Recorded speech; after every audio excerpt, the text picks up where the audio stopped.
오늘 하나님 말씀은 사사기 6장 11절에서 18절 말씀입니다. 사사기 6장 11절에서 18절 말씀 여러분들 펴놓으시고요.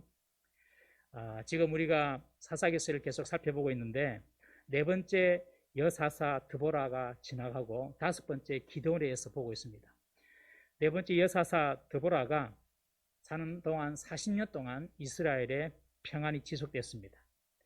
그런데 40년이 지나고 나자 평안이 계속되자 또 이스라엘이 배교합니다.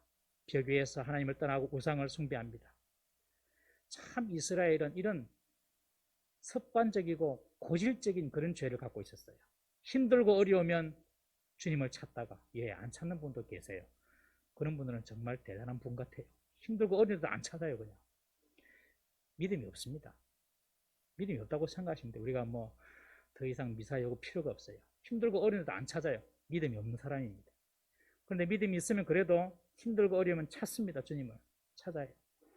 근데 거기서 머무르면 됩니까? 하나님께서 그 어려움을 통과하게 하시고 평안을 주셨으면 하나님께 감사하고 또 하나님을 잘 섬겨야 되는데 이스라엘 백성들은요, 하나님을 덩지고 배교하고 우상을 따릅니다. 아주 이런 사사기에 이 패턴이 나타나는데 아주 습관적이고 그리고 고질적인 병처럼 고질적으로 이스라엘 백성들은 하나님을 배신하고 떠나갑니다. 그러니 하나님께서는 다시 이제 미디안 사람을 들어서 이스라엘을 공격합니다. 그리고 이스라엘을 아주 속박합니다. 여러분, 성도들이 고통을 당할 때에는 이것은 그냥 육적인 부분, 인간적인 부분으로 해석할 것이 아니라 하나님과의 관계에서 영적인 부분으로 한번 살펴보셔야 됩니다. 이스라엘이 미디안에 의해서 고통받는 것이 그들이 군사력이 약해서 돈이 없어서 힘이 없어서가 아닙니다. 하나님을 떠났기 때문에 그렇습니다. 하나님을 떠났기 때문에. 우리에게 어려움이 온다면 늘 하나님 앞에서 자신을 살펴보기를 주의 이름으로 부탁을 드립니다. 이스라엘은 어려울 때는 하나님 찾지만 좋아지면 하나님을 떠나는 정말 습관적이고 고질적인 이런 죄를 계속 짓고 있었습니다. 여러분, 우리들에게도 이런 습관적이고 고질적인 죄가 없는지 한번 살펴보시기 바랍니다. 조그만 일에도 쉽게 분노하는 것, 그런 것들이 어떻게 고질적이고 습관적인 그런 죄가 될 수 있어요? 이런 분노는 교만한 사람이 하는 것입니다. 교만하기 때문에 분노하는 것입니다. 게으른 것, 여러분, 게으름이 습관적이고 고질적인 우리의 죄가 될 수 있습니다. 게으름은 하나님께서 주신 기회와 축복과 은혜를 다 놓쳐버립니다. 여러분. 또 남을 쉽게 판단하고 험담하는 것, 남에 대해서 함부로 말하는 것, 그런 것들이 우리의 습관적이고 고질적인 죄가 될 수도 있습니다. 아예 남에 대해서는 말을 하지 마십시오. 그러면 하나님께서 복을 주십니다. 그리고 또 하나님보다도 돈을 더 사랑하는 것, 하나님보다도 어떤 사람을 더 의지하는 것, 혹은 술이나 마약이나 음란이나 오락, 중독, TV도 너무 오래 보면 안 됩니다. 그것도 우리의 영적인 어떤 해로움이 될 수 있습니다. 고질적이고 습관적인 우리의 죄가 있다면 여러분, 이번 사사기 강의하면서 다 끊어버리시기를 주의 이름으로 축원합니다. 이런 죄를 끊어버리면 여러분들 고통이 끝납니다. 그리고 하나님의 축복이 눈에 보이게 임합니다. 하나님 보기 눈에 보이게 임해요. 눈에 보이게. 하나님께서 우리들에게 고마해라 이럴 때가 있습니다. 여러분, 고마해라. 그럴 때는 고마해야 됩니다. 그래서 더 나가면 안 됩니다. 이제 고마해라. 그까지는 내가 봐줄게 이럴 때가 있습니다. 하나님이 내가 다 이해한다. 이제 그만해라. 그러면 그만해야 됩니다. 아마 그런 음성을 들어보신 분이 신앙생활 하신 분들은 다 경험하셨을 거예요. 하나님은요, 이런 고질적이고 습관적인 이 이스라엘, 죄를 짓는 이스라엘 백성에게 미디안 족속을 보내서 7년 동안 억압합니다. 미디안 족속은 이스라엘의 동쪽 지역 사막에서 이렇게 살던 그런 어떤 유목민입니다. 유목민. 그런데 이들은 지금까지의 다른 가나안 족속과는 다르게 아예 이스라엘 땅을 차지하고 이스라엘 거민들을 그냥 이스라엘 땅에서 쫓아낼 요랑으로 들어왔어요. 우리가 지난주 살펴봤지만 낙타 떼 갖고 오고 자기 양떼 소떼 들고 오고, 아니 남의 나라 가서 남의 그 뺏어올 사람이 생각해 보셔요. 자기 낙타떼 데리고 가고 자기 소떼 데리고 가고 천막 치고 뭐 이런다니까요. 이 말은 무슨 말이냐? 이 미디안은 다른 족속과 다르게 그냥 거기에서 이스라엘 땅에서 눌러 앉으려고 작정을 한 거예요. 그리고 이스라엘 거민들은 그들이 두려워서 산속으로 다 도망갑니다. 산속으로. 산속에 들어가서 굴이나 산성을 만들어 놓고 그들은 피신했습니다. 7년 동안 그렇게 눌려 삽니다. 드디어 미디안 사람들의 압박이 심해지자 이스라엘은 결국 참지 못하고 다시 여호와께 구원을 호소하며 부르짖습니다. 여러분, 성도에게는 핵 무기보다도 더 위대한 무기가 있습니다. 그것이 뭐냐? 바로 기도입니다. 그것도 부르짖는 기도입니다. 여러분, 간절하게 마음을 소리를 높여서 소리를 질러서 드리는 기도가 좋다는 말이 아니라 내 가슴에서 나오는, 내 마음에서 저 깊은 곳에서 나오는 그런 진실한 기도. 여러분, 그런 기도 드려보셨죠? 마음에서 나오는 그런 하나님의 도움을 간절히 구하는 그런 간절한 기도, 그런 기도를 하나님께서 들으십니다. 대단한 무기입니다, 여러분. 그러나 무기를 갖고 있어도 안 쓰면 무용지물이지요. 땅에서 매면 하늘에서도 매이고 땅에서 풀면 하늘에서도 풀린다고 했는데, 그런 무기를 주셨지만 우리가 사용 안 하면 아무 소용없는 것입니다. 그래서 우리 성도님들은 공적인 기도의 자리, 개인적으로 하나님 앞에 나가는 기도의 자리를 반드시 가지기를 주의 이름으로 축원합니다. 힘들고 어려우면 하나님께 부르짖어야 됩니다. 가난하면 돈 달라고 기도해야 됩니다. 아멘. 별로 아멘 소리 좀 작지? 가난하면 돈 달라고 기도해야 됩니다. 몸이 아프면 하나님 아파서 못 살겠어요, 살려주세요, 기도해야 됩니다. 지혜가 없으면, 머리가 나쁘면, 제가 이리를 키울 때는 하루에 몇 번씩 머리에 손을 얹고 이 돌머리가 금머리가 되게 해달라고 기도했는데, 우리 이롬이 둘째를 낳고 난 뒤는 까먹어버렸어요. 그 기도를 안 했어요. 금방 가르쳤는데도 까먹고요. 금방 가르쳐주는데도 몰라요. 그래서 며칠 전부터 다시 시작했습니다. 주여, 이 머리를, 돌머리를 금머리가 되게 해달라고. 여러분, 지혜가 필요하면 하나님 지혜 주십시오. 기도해야 됩니다.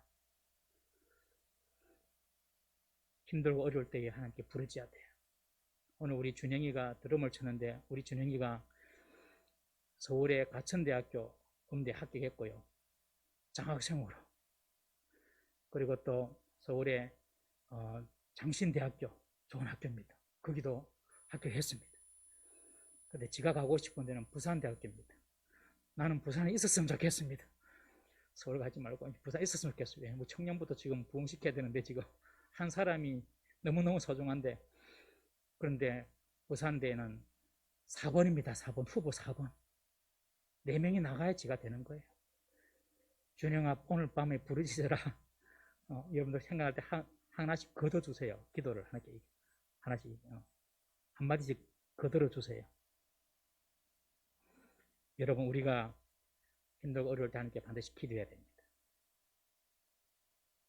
이스라엘이 고통 중에 부르짖자 하나님께서 이전에는 바로 사사를 보냈는데, 신기하게 이번에는 다르게 선지자를 먼저 보냅니다. 하나님의 사람을 먼저 보내서 죄를 일일이 딱 지적해 주십니다.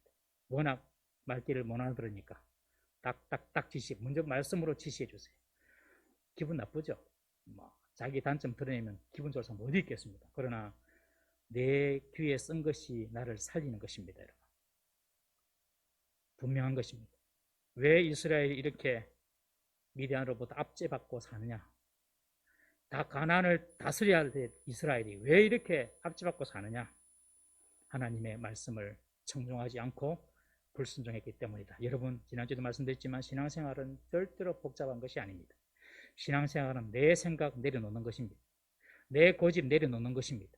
내 욕망 내려놓고 하나님의 소리를 듣고 순종하는 것이 바로 신앙생활인 줄 믿으시기 바랍니다. 쉽습니다. 내가 이게 안 내려져서 그렇지. 이제 딱 아시잖아요. 이제 알았잖아요. 아, 나를 내려놓는구나. 내가 생각이 내가 이게 인생이 있더라도 하나님께서 환경을 또 막 그걸 만들어 주시고 또 사람들 통하여 들리는 말이 있으면 탁 접을 수 있어야 돼요. 하나님은 이스라엘의 부르짖음을 들으시고 이번에도 이스라엘을 긍휼히 여기시고 이스라엘을 구원할 한 사사를 세워주십니다. 그가 바로 기드온이었습니다. 기드온이라는 말의 뜻은 나무를 패는 사람, 나무를 자르는 사람, 그런 뜻입니다. 밀농사를 짓는 농부였습니다. 한마디로 농부였어요. 농부.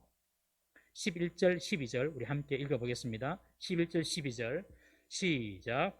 여호와의 사자가 아비에셀 사람 요아스에게 속한 오보라에 이르러 상수리 나무 아래에 앉으니라. 마침 요아스의 아들 기드온이 미디안 사람에게 알리지 아니하려 하여 밀을 포도주 틀에서 타작하더니 여호와의 사자가 기드온에게 나타나 이르되 큰 용사여 여호와께서 너와 함께 계시도다 하매. 아멘. 하나님께서 이제 사사를 세우는데 기드온이라는 사람 앞에 사자를 보내셔서 지금 여호와 사자라기도 하고 나중에 또 여호와라기도 하고 뭐 그렇게 표현되어 있는데 뭐 여호와라고 생각하시면 되겠습니다. 기드온이 미디안 사람의 눈을 피해서 지금 뭐 하고 있냐면 포도주 틀에서 밀을 타다하고 있을 때입니다. 하나님께서 그런 기드온을 찾아오십니다. 그리고 뭐라고 부르느냐? 기드온을 큰 용사라고 부르십니다. 큰 용사 기드온아. 그러면서 하나님께서 너와 함께 하신다. 그렇게 말씀해 줍니다. 그리고 미디안의 손에서 이스라엘을 네가 구해낼 것이다. 이런 사명을 주십니다. 여러분, 큰 용사라고 기드온을 부르고 있는데 지금 기드온이 뭐 하고 있냐면 포도주 틀에서 밀을 타작하고 있습니다. 포도주 틀은 여러분들 실내에서 이 물질이 들어오면 안 되니까 실내에 있습니다. 실내에서 포도주 즙을 내서 이게 포도주로 만드는 거거든요. 포도를 즙내서 실내에 있죠. 그런데 타작은 어디서 합니까? 바람이 잘 통하는 그런 곳에서 타작을 하잖아요. 그런데 지금 기드온은 실내 포도즙 틀에서 타작을 하고 있어요. 밀타작을 하고 있어요. 왜냐? 미디안 사람들이 두려워서. 미디안 사람들이 자기가 좀 숨겨둔 그 밀이 발견되면 가져갈까봐 두려워서 그 안 뺏기려고 그 밀을 갖다가 실내의 포도즙 틀에서 지금 타작을 하고 있는 거예요. 그러니까 이 기드온은 아주 좀 소심하고 나중에도 보시면 알겠지만 자꾸 하나님께 나 못합니다 이런 이야기 하거든요. 그리고 아주 소극적이고 그리고 이 기드온은 참 이렇게 좀 나서서 하는 그런 적극적인 그런 사람도 아닙니다. 아주 겁쟁이고 소심한 사람이 바로 기드온이다. 모든 성경학자가 그렇게 해석을 하고 있습니다. 그런데 그런 기드온에게 오늘 하나님은 뭐라고 말하냐? 큰 용사야. 뭐 이런 별칭은 이전 사사에 붙이지도 않았거든요. 그런데 이런 겁쟁이고 이런 소심한 사람을 향하여서 큰 용사야라고 지금 하나님은 그렇게 불러주시는 것입니다. 현재 기도의 모습은 전혀 그렇지 않죠. 그러나 미래에 정말 기도는 이는 큰 용사가 될 사람입니다. 보통 저와 우리들은 과거와 현재를 보고 사람을 판단하지 않습니까, 여러분? 그러나 하나님은 과거와 현재를 보고 우리를 판단하는 것이 아니라 우리 미래를 보시고 우리를 기대해 주시고 우리에게 소망을 가져다 주신다는 것을 꼭 기억하시기 바랍니다. 우리가 자녀들 양육할 때도 왜 이랬냐 하고 막 이렇게 나무라잖아요. 교육이, 훈육이 그냥 비난하고 나무라는 교육이거든요. 그런데 교육학으로 유명한 아일랜드에는 그렇게 교육한대요. 어떤 아이가 잘못을 하면 니는 앞으로 훌륭한 교수님이 될 사람인데 이러면 되겠니? 니는 앞으로 훌륭한 목사님이 될 사람인데 이러면 되겠니? 니는 앞으로 훌륭한 정치자가 될 사람인데 이러면 되겠니? 하면서 그들이 미래를 이야기해 주면서 아이들에게 교육을 한다는 거예요. 저와 여러분들도 사람의 가능성을 보아주고 미래를 보고 말할 수 있어야 할 줄로 믿습니다. 이탈리아의 유명한 조각가 미켈란젤로 다 아시죠? 이 미켈란젤로가 이태리의 피렌체 채색장으로 지나가다가 크기가 높이가 5m나 되는 큰 대리석을 봅니다.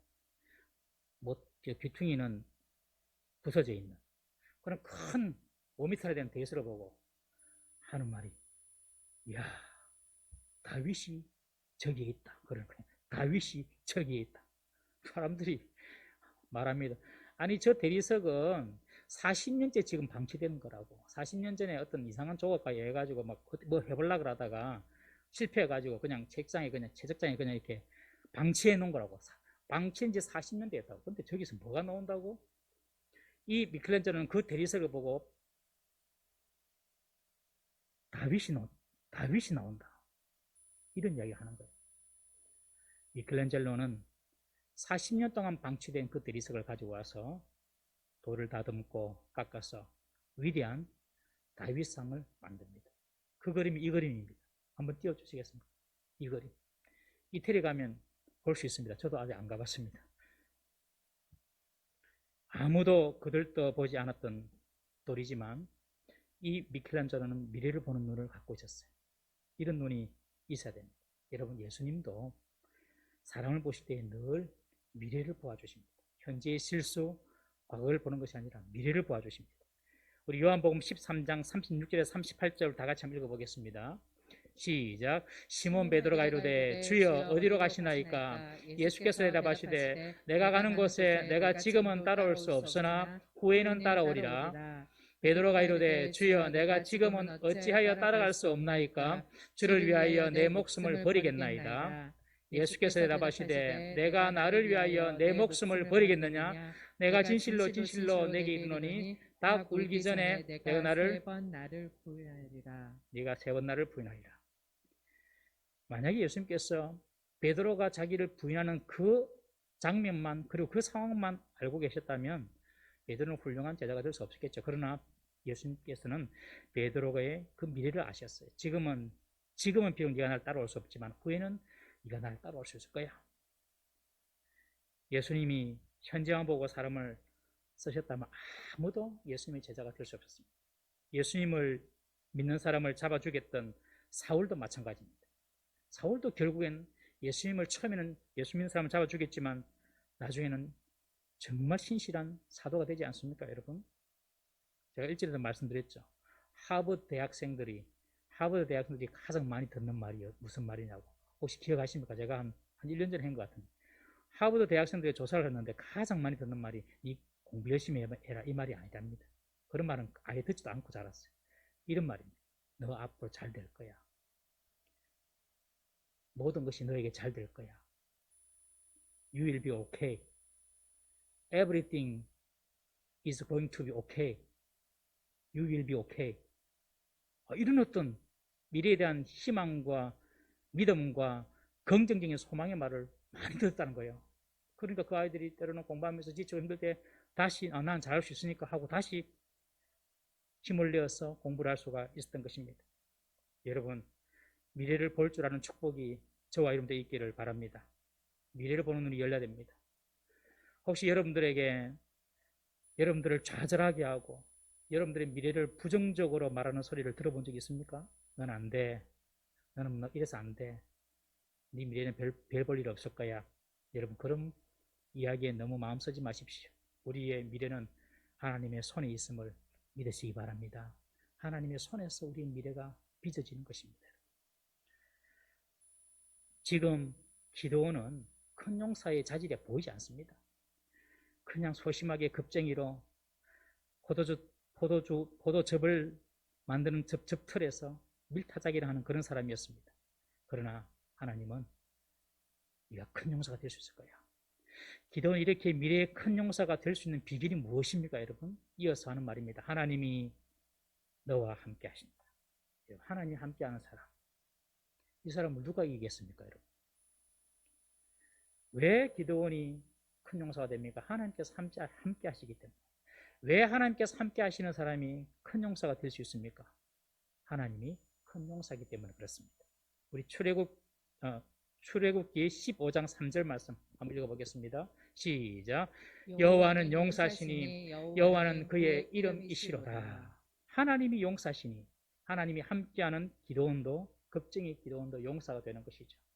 소년 다윗이었지만 골리앗 앞에 섰을 때 너는 칼과 창과 단창으로 내게 나오거니와 나는 만군의 하나님 여호와의 이름으로 내게 나아가노라. 소년 다윗이었지만 그 거국 골리앗을 이길 수 있었던 것도 용사 되신 하나님께서 함께 하시기 때문에 그렇습니다. 성경에 보면 다윗은 전장에 나가서 전투에 나가서 한 번도 진 적이 없어요. 진 기록이 없어요. 왜 그랬을까요? 10편, 18편, 29절 한번 읽어보겠습니다. 시작.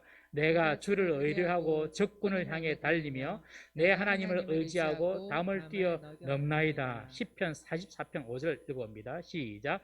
우리가 주를 의지하여 우리 대적을 누르고 우리를 치러 일어나는 자를 주의 이름으로 밟으리이다. 다윗은 항상 전장에 나갈 때마다 내가 주님을 의지합니다. 내가 주님을 의뢰합니다. 여러분, 전장에서 늘 하나님을 기억하고 늘 하나님과 함께하기를 사모했던 사람이 바로 다윗입니다. 그러니 전장에서 진리가 있겠습니까, 여러분? 주께서 우리와 함께하심을 절대 잊지 말기를 주의 이름으로 부탁합니다. 예수님의 이름이 다른 이름이 임마누엘 잘 아시다시피 하나님께서 우리와 함께하신다. 예수님을 믿는 사람은 하나님이 함께하는 사람인 줄 믿으시기 바랍니다. 늘 기억하시고 하나님 나와 함께하신다. 어떤 순간에도 하나님께서 나와 함께하신다. 하나님께서 우리와 함께하시면 여러분들보다 힘이 세고 여러분들보다 능력 있고 여러분들보다 조건 좋은 사람도 여러분 다 이길 수 있습니다. 하나님께서 함께하시면 귀신도 우리가 이길 수 있어요. 믿습니까? 하나님께서 함께하시면. 여러분, 우리가 누구와 함께 있느냐, 이것이 너무너무 중요한 것입니다. 여러분들이 사람을 만날 때에도 그 사람이 하나님과 함께 있는 사람인가를 살펴보셔야 됩니다. 우리가 창세기를 보는데 롯을 보는데 롯이 소돔으로 들어가서 실패하지 않습니까?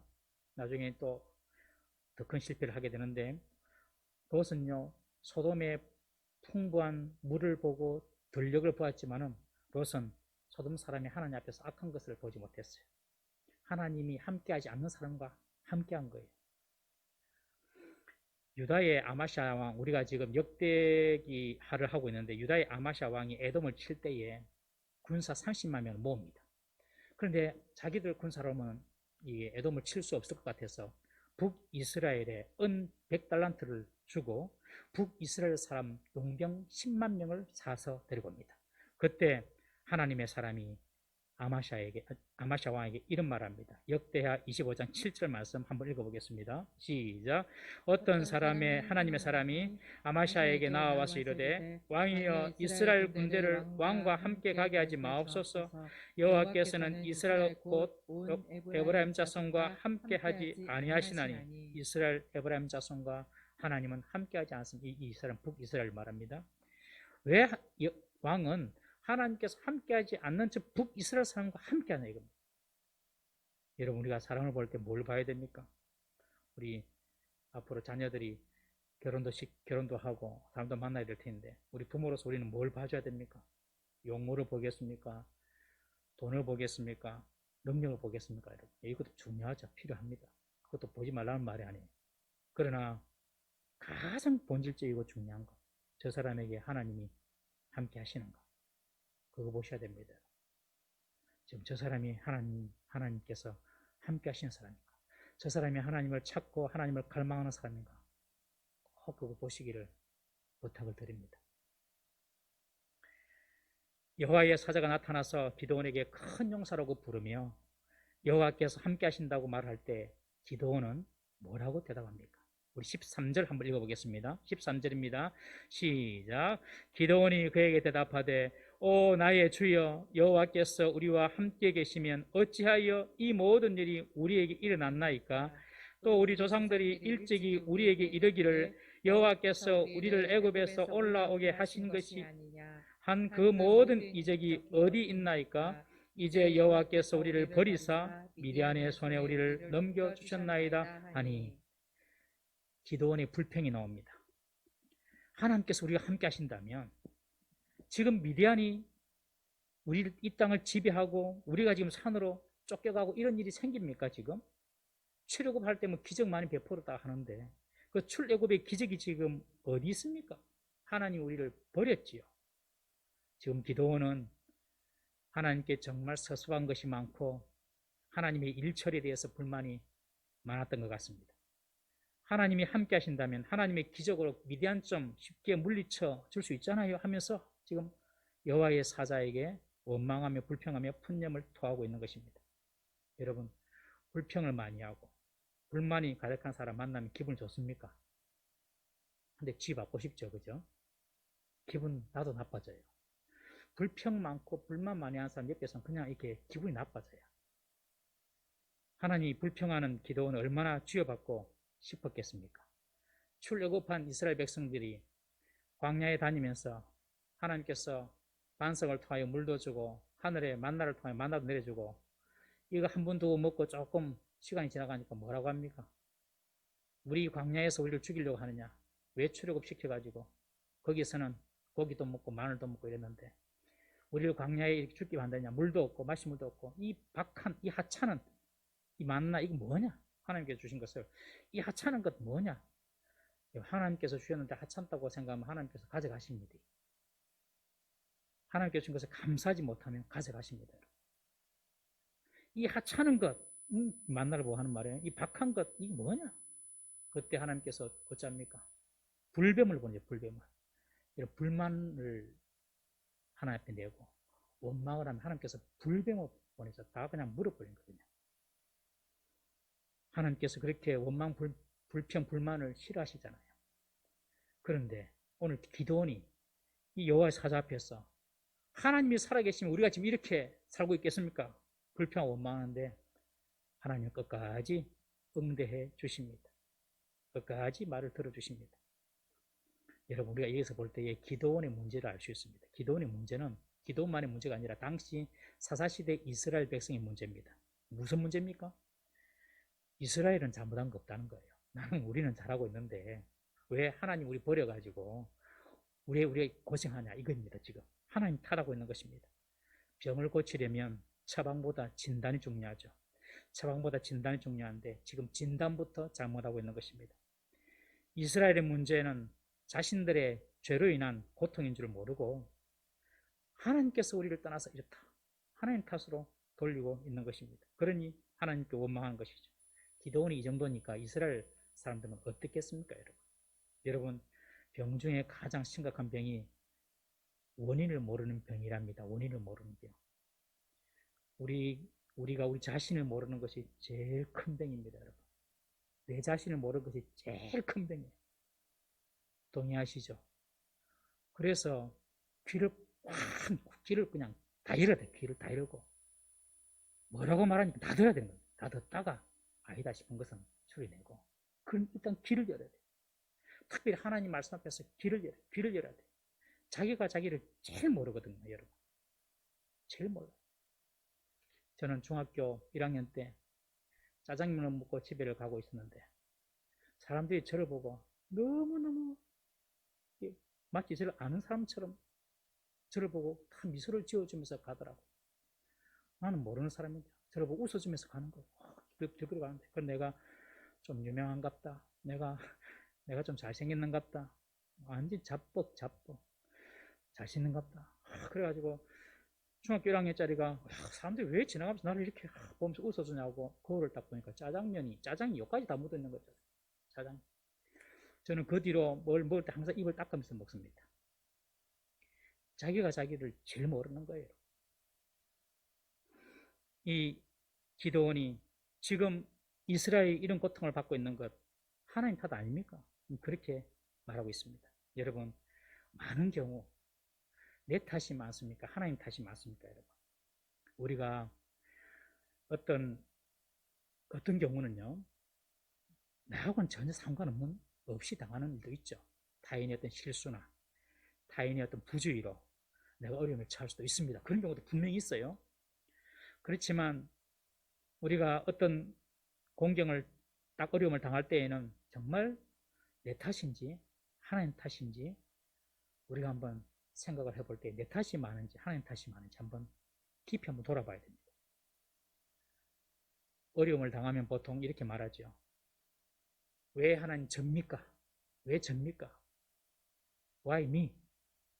우리가 다니엘 기도원에 볼 때도 처음에 Why me? 왜 하나님 저에게 이런 하나님 앞에 그런 어떤 이야기를 한다고 했죠. 저도 그럴 것 같더라고요. 갑자기 무슨 생각지도 못한 불치병이 생기면 왜 접니까? Why me? 그렇게 될 것 같더라고요. 근데 곰곰이 조금 더 생각을 해보니까 하나님께서 제가 Why me? 라고 이야기했을 때 왜 접니까? 라고 이야기했을 때 하나님이 Why not? 이라고 말한다면 저는 할 말이 없겠더라고요. Why not? 왜 안 되는데? 왜 니는 꼭 잘 돼야 되나? 왜 니는 네 인생에 고난과 고생이 없어야 되나? 니는 고난과 고생이 없고 실패가 없을 정도로 니는 하나님 앞에서 내 앞에서 완벽하나? 니는 정말 깨끗하나? 너는 정말 온전하냐? Why not? 그렇게 하나님께서 말씀하시면 저는 할 말이 없더라고요. 정말 할 말이 없겠더라고요. 이번 다니엘 기도 간증자 중에서 여러분들 유튜브 미라클 운영자 박위 형제, 참 젊은 형제, 키도 크고 잘생기고 보셨잖아요. 너무 안타까워. 그죠? 그런데요, 그 친구가 하는 말 듣고 저는 깜짝 놀랐어요.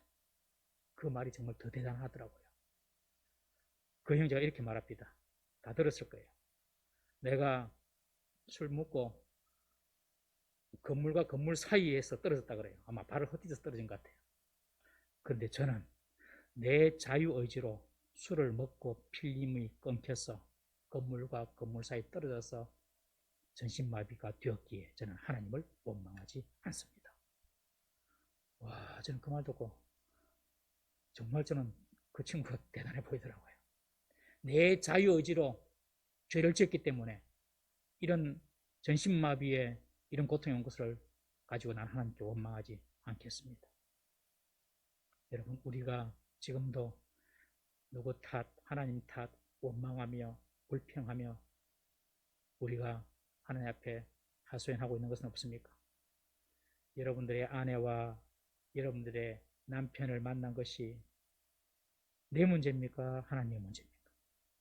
지금 우리가 이렇게 살고 있는 것이 내 문제입니까? 하나님의 문제입니까?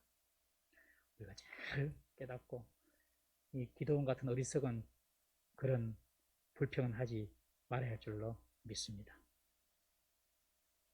이때 여호와는